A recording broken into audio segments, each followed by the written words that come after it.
Information about Ukraine War. The Ukraine War began in 2014, when pro-Russia forces began to occupy the Crimean Peninsula and eastern parts of Ukraine. This occupation was in response to the Ukrainian Revolution, which resulted in the overthrow of the pro-Russia President Viktor Yanukovych. The occupation sparked violence and civil unrest in the region and international condemnation. In response, the Ukrainian government began to mobilize its military forces to combat the invading forces. This began a prolonged conflict which has resulted in over 4,000 casualties and more than 1.5 million people being displaced.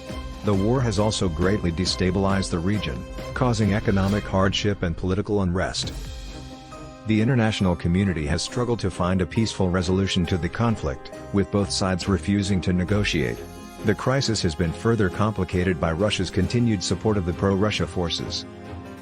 The ongoing conflict in Ukraine has been an issue of global concern since it erupted in 2014. The war has far-reaching implications on both the regional and international level. The war has resulted in tremendous destruction, the displacement of millions of people, and the loss of thousands of lives.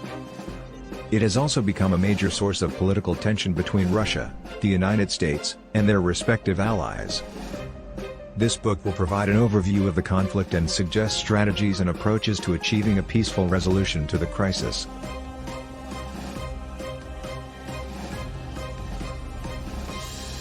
The current conflict in Ukraine is rooted in a complex mix of historical, political, and economic factors.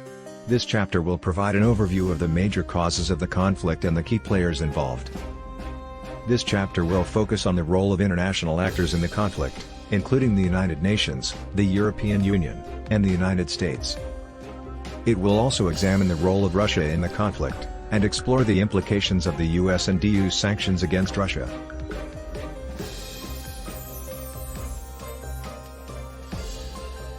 This chapter will examine the current situation in Ukraine, including the ceasefire and the negotiations between the Ukrainian government and the Russian-backed separatists.